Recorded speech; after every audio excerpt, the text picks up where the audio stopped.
ஜோதிடத்தின் பரிணாம வளர்ச்சி ஏஎல்பி ஜோதிடம் 15 நாட்களில் நீங்களும் ஜோதிடராகலாம். இப்போ சுக்கிரனோட ராகு சேரக்கூடாது அப்படின்னு சொல்றாங்க. அப்படி சேர்ந்தா அவங்களுடைய கேரக்டரே தப்பா போயிடுது அப்படிங்கிற மாதிரியான ஒரு பதில் மக்கள்கிட்ட நிறைய இருக்கு. நண்பனை பற்றி சொல், உன்னை பற்றி நான் சொல்கிறேன் அப்படின்னு சொல்கிற மாதிரி இந்த கிரகங்கள் ஒருத்தரோட ஒருத்தர் சேரும்போது அதனுடைய பலன் கொடுக்குமான்னு கொடுக்கும். ஆனால் இங்கே எல்லாருக்கும் இண்டிவிஜுவல் கேரக்டர்னு ஒன்று இருக்குது. சுக்கிரன் ராகு சேர்றதால திருமண வாழ்க்கையில் குளறுபடிகள் வர்றது வாய்ப்பு. சுக்கிரனுங்கிறது சுகபோகத்தை கொடுக்கிறான். ராகுங்கிறது போகத்துக்கெல்லாம் அதிபதியான போகக்காரன் அப்படிங்கிறது எக்ஸ்ட்ரீமான ஒரு நிகழ்வுன்னா ராகு தான். ஜாதகம் லக்கணம் மட்டும் 7 லக்கணம் சிம்ம லக்கணம் போய் சுக்கிரன் ராகு 7 இருந்து ஒரு 33 43 வயசுக்குள்ள ஒரு ஜாதகம் கிடைச்சிச்சுன்னா. அனைவருக்கும் வணக்கம். இந்த நாள் இனிய நாளாக அமைய வாழ்த்துக்கள். ஏஎல்பி ஜோதிட ஆசிரியர் சாந்தி தேவி ராஜேஷ்குமார். நம்ம இன்னைக்கு ரொம்ப முக்கியமாக எல்லாருமே நிறைய கேட்கக்கூடிய ஒரு தகவல்களை தான் நம்ம இன்னைக்கு ஏஎல்பி ஆஃபீஸில் ஏஎல்பியினுடைய இன்வென்டர் புதுவுடைய மூர்த்தி சார்கிட்ட கேட்டு தெரிஞ்சுக்க போகிறோம். என்ன அப்படின்னா, இந்த கிரக சேர்க்கைனாவே சில கிரகங்கள் சேரக்கூடாது அப்படின்னு ரொம்ப ஒரு பயம் முறுத்தல் அப்படிங்கிறது நிறையவே இருக்கும். மக்கள் ரொம்ப பேனிக்காக இருக்காங்கன்னே சொல்லலாம். சரி, அதெல்லாம் எந்த அளவுக்கு சாத்தியமாகும், எந்த அளவுக்கு அதை நம்ம எடுத்துக்கணும், இல்லை எந்த அளவுக்கு அதுக்காக நம்ம தவிர்க்கணும் அப்படிங்கிறதெல்லாம் இன்றைக்கி உங்கள் சார்பில் நான் சார்கிட்ட கேட்க போகிறேன். சார் அதற்கான விளக்கங்களை சொல்ல போகிறாங்க. வணக்கம் சார்.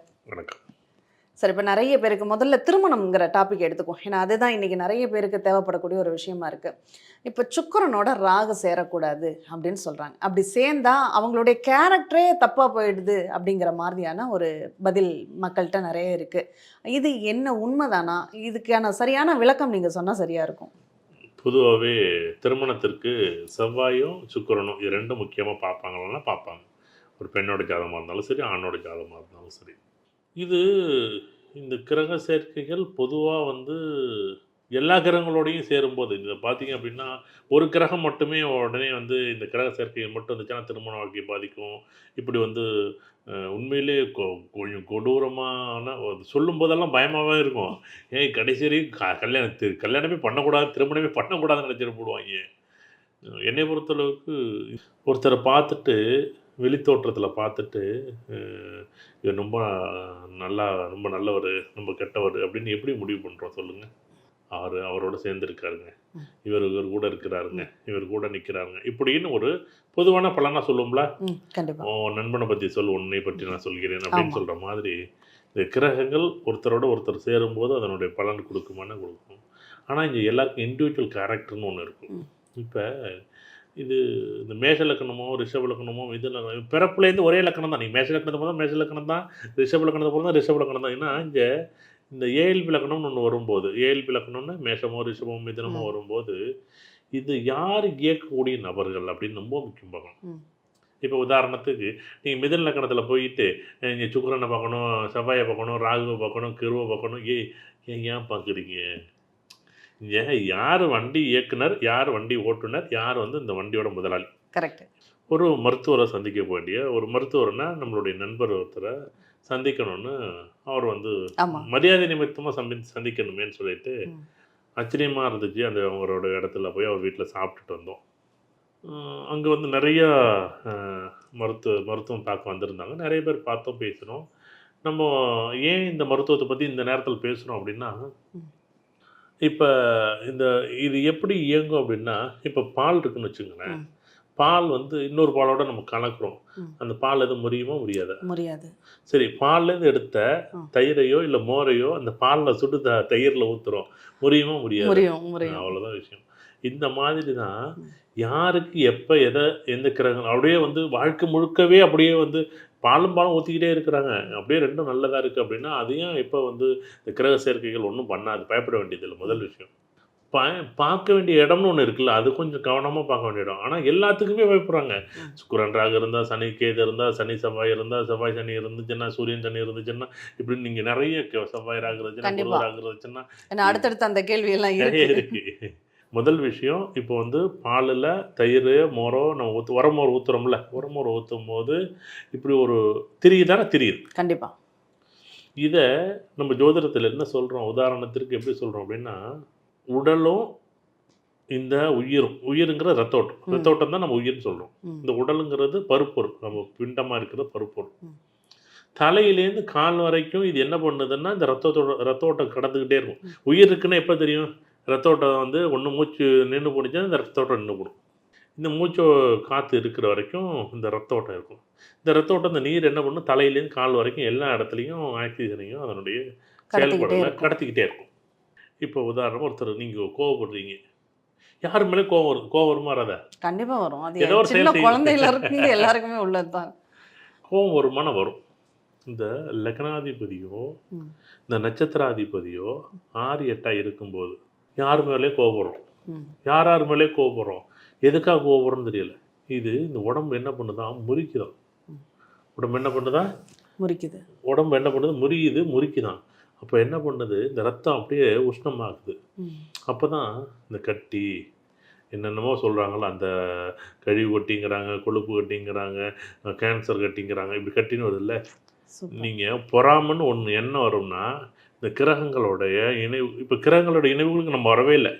நம்ம எதுக்குன்னா, இங்க லக்னாதிபதி, நட்சத்திராதிபதி 2மே 6, 8 இருக்கும்போது, எப்படி? இது 2மே ஒண்ணோட ஒண்ணு நீயா நானான்னு போட்டி போடும்போது, ஒண்ணு வேணும்னு சொல்லும், ஒண்ணு வேண்டாம்னு சொல்லும். ஒண்ணு முடியும்னு சொல்லும், ஒண்ணு முடியாதுன்னு சொல்லும். ஒண்ணு பிடிச்சிருக்குன்னு சொல்லும், ஒண்ணு பிடிக்காதுன்னு சொல்லும். இப்படி சொல்லும். உதாரணமா மேஷ லக்னம்னு வச்சுக்கங்களேன். மேஷ லக்னத்துக்கு செவ்வாய் அதிபதி. கேது வந்து பார்த்தீங்கன்னா 6ல. மேஷ லக்னத்துக்கு லக்னத்துல செவ்வாய் இருக்குன்னு வச்சுக்கங்களேன். இவங்க 2 பேரும் சேரவே இல்ல. ஆனால் செவ்வாய்க்கு 6ல கேது இருந்தாலோ, கேதுக்கு 8ல செவ்வாய் இருந்தாலோ, இந்த இடத்துல ரத்தம் சார்ந்த விஷயங்கள் செவ்வாய்ங்கிறது ரத்தமானா எடுக்கல. நான் லக்னாதிபதி செவ்வாய்ங்கிற எடுத்துக்கிட்டேன். இந்த மாரி இருந்துச்சுன்னா கட்டி வருமானு வரும். வயித்துல வரும்.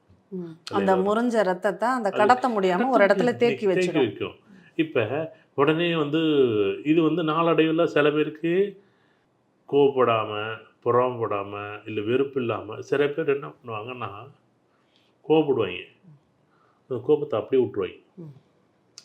"எப்பா என்னப்பா நீ பண்ணிக்கிட்டே இருக்கியே" அப்படின்னு திட்டுவான். ஆனா அடுத்த நிமிஷம் அத மறந்துட்டு, "அடுத்த வேலைய பாரு" அப்படின்ட்டு போயிடுவாங்க. சில பேர் வஞ்சகம் மாரி மனசுல கருன்னு வச்சுக்கிட்டு அறுக்குறேன்னு சொல்லுவாங்கல்ல. வெளிப்படுத்தவே வெளிப்படுத்த மாட்டாங்க. வச்சுக்குவாங்க. சிரிச்சுக்கிட்டே இருப்பாங்க. "ஏய் ரொம்ப நல்லவன்ப்பா" அப்படின்னுப்பான். ஆனா செய்ற செயல் எல்லாமே உள்ளுக்குள்ள பார்த்தீங்கன்னா, அது ஏதோ ஒரு வகையில அவங்களுக்கு வந்து அந்த நிலை ஏற்படுமானா ஏற்படும். அது கிரக நிலைகள் அல்லது கிரகங்களோட அமைப்புகள், இல்ல லக்னம், நட்சத்திராதிபதி. அது உடல் சார்ந்த அமைப்பு ஒரு 50% இருக்கும். 50% இவங்களா ஏற்படுத்திக்கிறது. 50 வருஷத்துக்கு முன்னாடி இல்லையே. கிடையாது. இப்பதானே இருக்கு. இப்போ குழந்தைய பார்த்தாலும் இருக்குங்கிறாங்க, வயசானவங்கள பார்த்தாலும் ஆமாமா. இருக்குங்கிறாங்க. இது இயற்கையிலேயே வந்து ரத்தமா என்ன சொல்றாங்க, இது ஜெனடிக்கா பரம்பரையாவே சில பேர் தாத்தாவுக்கு இருக்கா, அப்பாவுக்கு இருக்கா அப்படின்னு கேட்கிற இடத்துல கொண்டாந்துட்டாங்க. அது விட்டு இல்ல இன்னும் ஒரு 10 வருஷத்துல யார கேட்டாலும் இருக்குங்கிற பதில் தான் வரும். அந்த குடும்பத்துல யாருக்காவது இருக்கும் அப்படிங்கிற மாதிரி. அப்படிங்கிற இடத்துல கொண்டாந்துட்டாங்க. இது என்ன அவ்வளோ கோபம். கோபத்தோடைய பொறாமையோட வெளிப்பாடு தான் இந்த கட்டி. இது இப்ப நீ கோவப்படாம இருக்கலாமான்னா இருக்கலாம். ஆனா நம்ம என்ன பண்றோம்? அதெல்லாம் இல்லவே இல்ல. நான் வந்து யார் மேலேயோ செய்ற தப்பு, யாரோ செய்ற தப்பு. இது 2மே ஆச்சரியமா இருக்கு. இப்ப நான் அது ஒரு பொருள போட்டு உடைச்சுப்புட்டேன். இந்த பொருள போட்டு உடைச்சுட்டேன்னா, ஒண்ணு நான் எடுக்கணும் அந்த பொருள. இல்ல வீட்ல என் மனைவி எடுக்கணும். மனைவி ம எதுக்கு நீ வந்து பாதையில தண்ணி போட்டு வச்சிருந்த, தண்ணி ஊத்தி வச்சிருந்தா, நீ மேட்ட வந்து போடல. எப்படி? இல்லாத காரணத்த சொல்லி போட்டு உடைச்சது நானு. நம்ம ஊர்ல பழமொழி சொல்லுவாங்க, எங்க போற மாரியாத்தான் என் மேல வந்து ஏறாத்தான்னு. அதெல்லாம் இல்ல. மாமியார் உடைச்சா மண் சட்டி, மருமக உடைச்சா பொன் சட்டி அப்படிங்கிற மாரி காரண காரியமே இல்லாம சண்டை வரும் பாருங்க. நீங்க சண்டை வளர இந்த ரத்தத்தோட தன்மை மாறுமானா மாறும். கண்டிப்பா அந்த கட்டி உருவாகுமானா உருவாகும். அதுக்கு கேன்சர் கட்டிங்கிற இடம் இல்ல. பொதுவா வந்து நீ பொறாமைப்பட்டாலோ, இல்ல வெறுப்பா இருந்தாலோ, இல்ல கோவப்பட்டாலோ, இந்த ரத்தத்தோட தன்மை மாறுமானா மாறும். இது வானத்திலே குதிக்கிறது இல்ல. நீங்க செய்யற செயல்களுக்கூட பிரதிபலனா நீங்க அனுபவிக்கிறீங்க.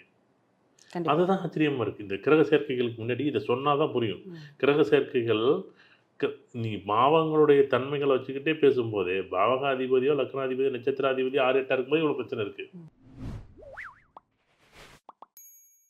ஜோதிடத்தின் பரிணாம வளர்ச்சி ALP ஜோதிடம். 15 நாட்களில் நீங்களும் ஜோதிடராகலாம்.